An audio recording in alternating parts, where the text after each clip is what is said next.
What's going on, everyone? I'm just a typical, average American here today to react and learn about this weird Scandinavian bed rule.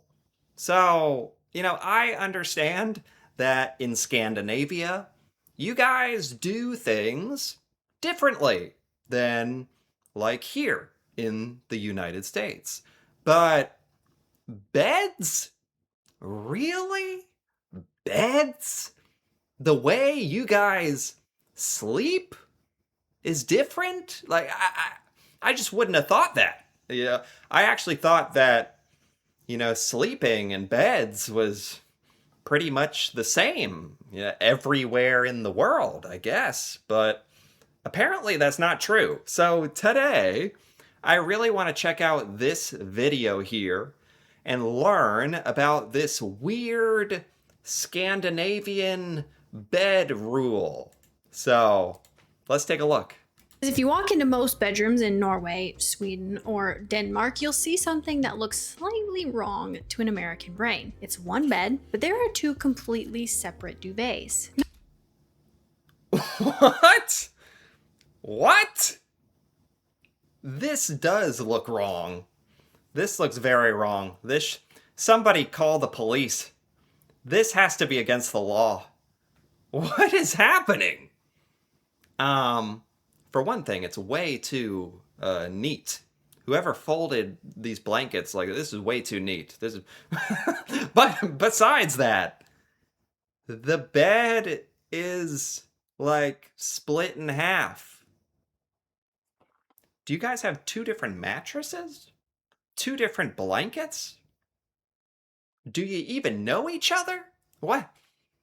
Do, so is this like married people sleep like this? Or because not everybody sleeps in bed with another person.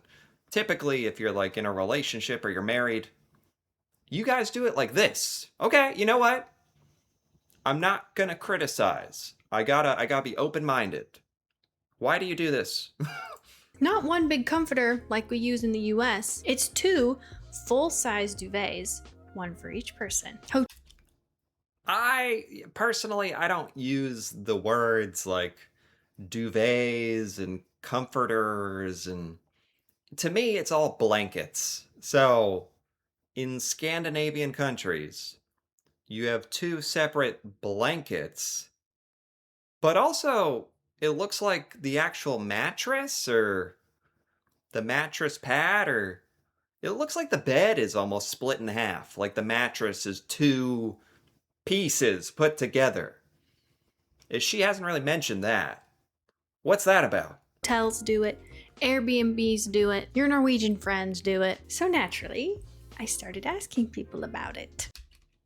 So everybody does it. It's at hotels, it's at people's houses. This is just normal in Scandinavian culture. Huh. So, does that mean if you live in these countries, do you think that Americans are like, were really weird for having one giant bed? Is that strange? Maybe that's strange to you. Maybe we're weird. I don't know. None of it's weird. It's like we're just different. We're different.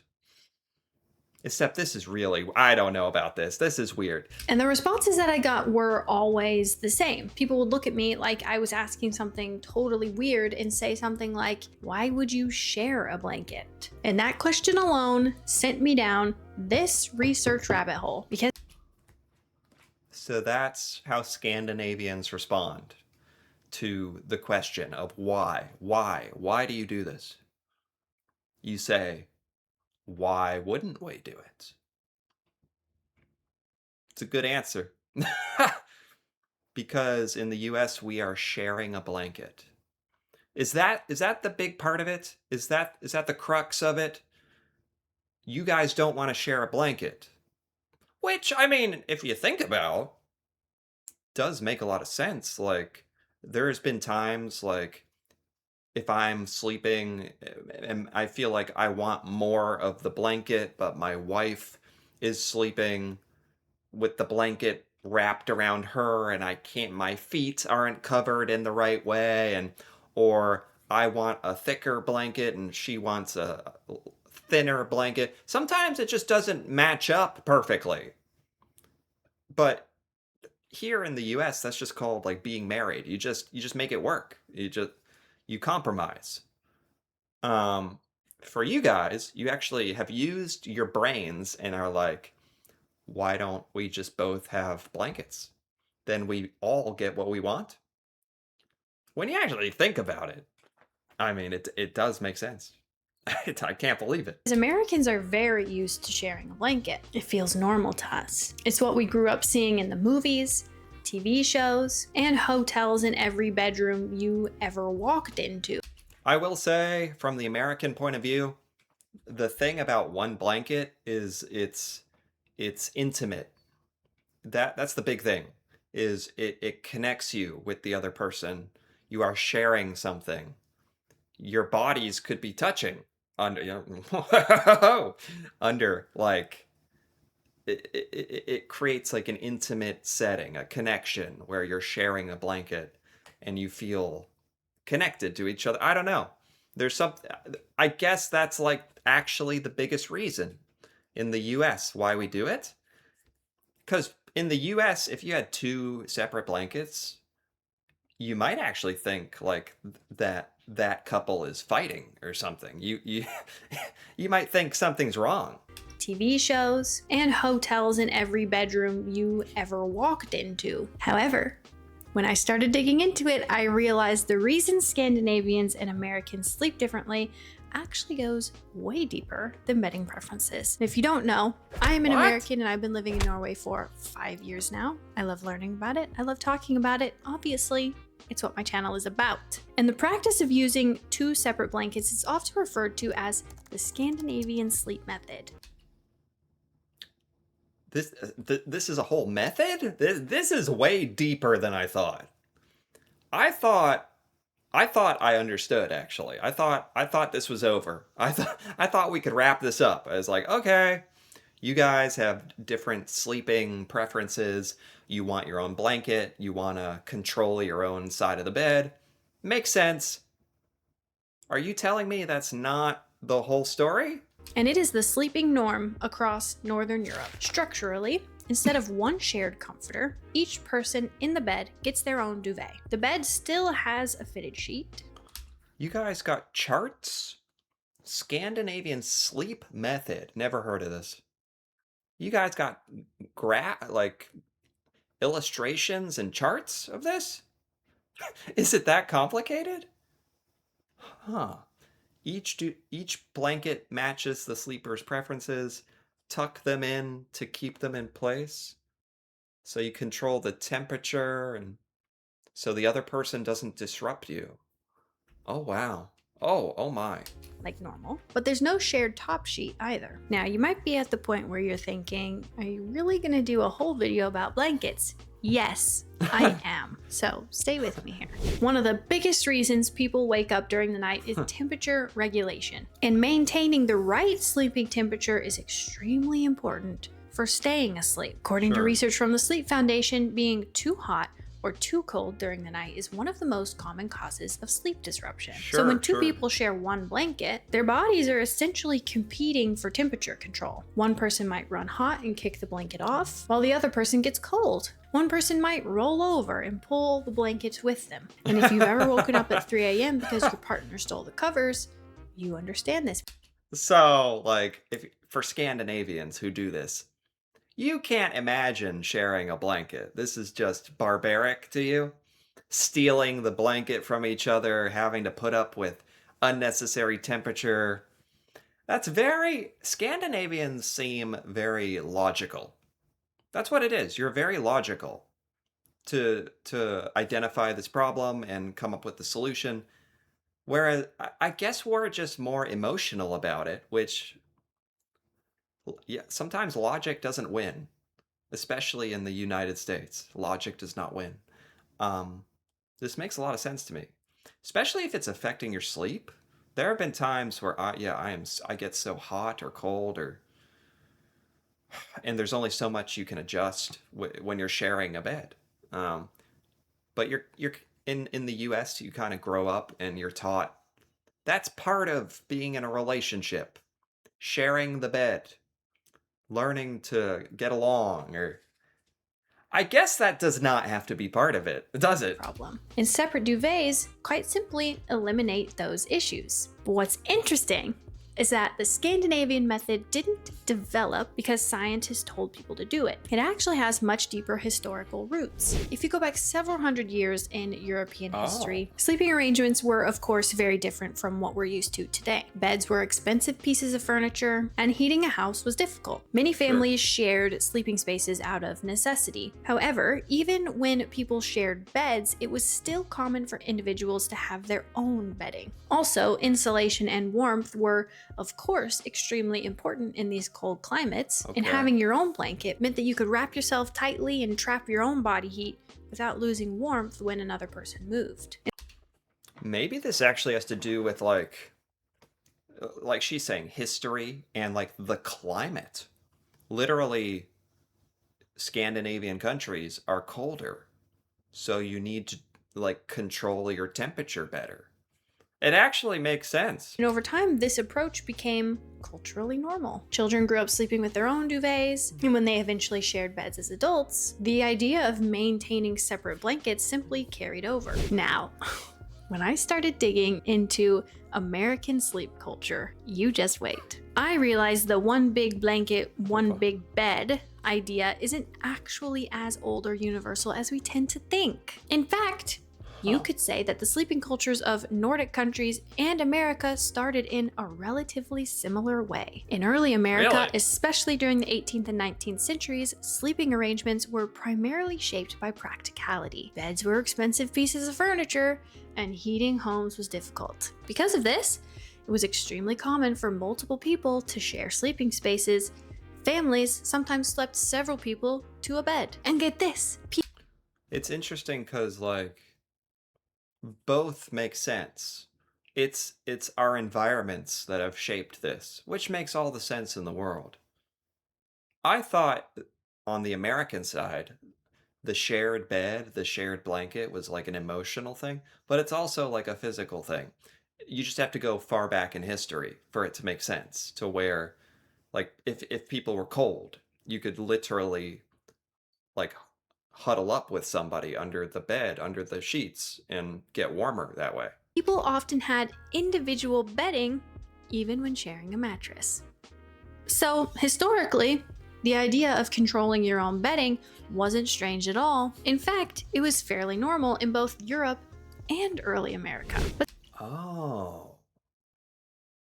So we did do this a bit. What? something even more interesting started to happen in the late 1800s and early 1900s. Around this time, the United States experienced what historians sometimes call the separate beds movement. Oh. And ironically, this movement actually encouraged couples to sleep in separate beds entirely.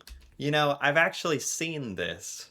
I forget, like in old movies or parodies. Like when you're supposed to see a bedroom from like a long time ago, they joke about beds like this. I forgot about that, but yeah, like this was a long time ago in American culture where like sex was totally taboo. It's still pretty taboo, but it was totally taboo. The idea of sleeping in the same bed was way too progressive. And it was like this. This idea came largely from early public health and hygiene campaigns. In the early 20th century, germ theory was becoming widely accepted, and doctors began emphasizing the importance of cleanliness and personal hygiene. One historian of American domestic life, historian Hilary Hines, notes that early 20th century medical advice frequently framed separate beds as healthier and more hygienic for couples. By the 1920s and 1930s, separate beds had actually become a fairly common middle-class bedroom layout in the United States. Wow. So for a while, American couples weren't even sleeping closer together than Europeans at all. Yeah. This It's funny how it all works out.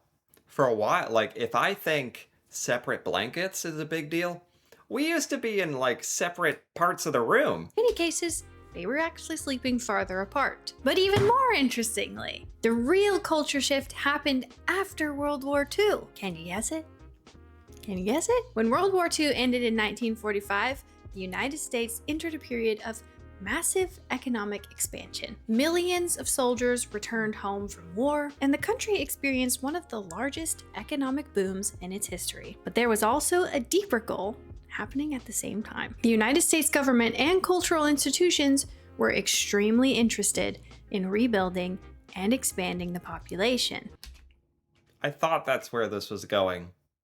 So we went from having beds that were apart to being encouraged by the government?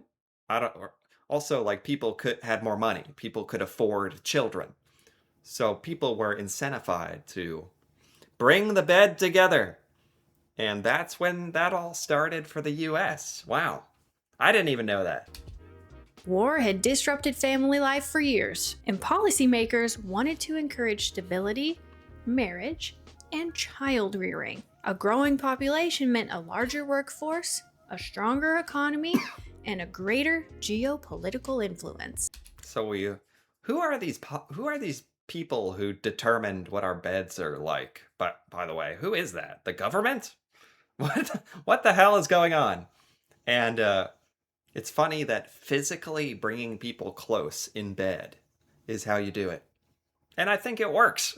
This is the context in which the baby boom began. Modern sleep science actually supports many aspects of this Scandinavian approach. We already know that studies have shown that sleep disruptions caused by partners can significantly affect sleep quality. And Sure. better sleep doesn't just affect how people feel the next day. Better sleep is actually known to influence relationship satisfaction itself.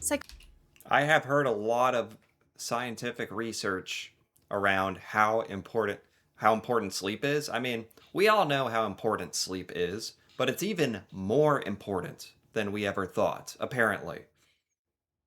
And it's obvious that this Scandinavian sleeping method, which is a funny name for saying separate blankets, um, it, as silly as Americans may think it is, it could actually have like real health benefits. Psychologists have found that sleep deprivation is strongly linked to irritability, conflict, and reduced emotional regulation in relationships. And I'll be honest, separate duvets is one of the Scandinavian habits that I am never giving up. I hope you enjoyed this video. Interesting. Interesting hearing this from another American where she lives in Norway, she said. Like her perspective, I can relate to her mind. So the fact that she has been converted to this Scandinavian sleeping rule, separate blankets, separate duvets, um, that gives it a lot of credit to me. I don't know, like I still say here in the US, people would think you're weird for doing this, but it's like, who is gonna see your bed? That's for you. Um, but if anybody did see it, they'd think you're having like a divorce or something. And even though you're in separate blankets, you're still in the same bed, right? You're still close together. It doesn't it shouldn't mean like the end of the world. Like if you're using separate blankets, I think Americans are worried that would like create distance, but that's kind of silly to so I've kind of come around on this. I don't know if I'm ever going to implement this because the American way is so ingrained in my head. But logically, I have to admit this sounds better. I can't believe it. But that's really interesting. So, anyway, if you enjoyed this, feel free to give this video a like or leave a comment with your thoughts, especially if you're Scandinavian. If you sleep like this, what are your thoughts on this? Are we just living like savages or seriously, it'd be interesting to hear about. And if you're interested in more videos like this, feel free to subscribe for more. And until then, thanks for watching. and see you next time.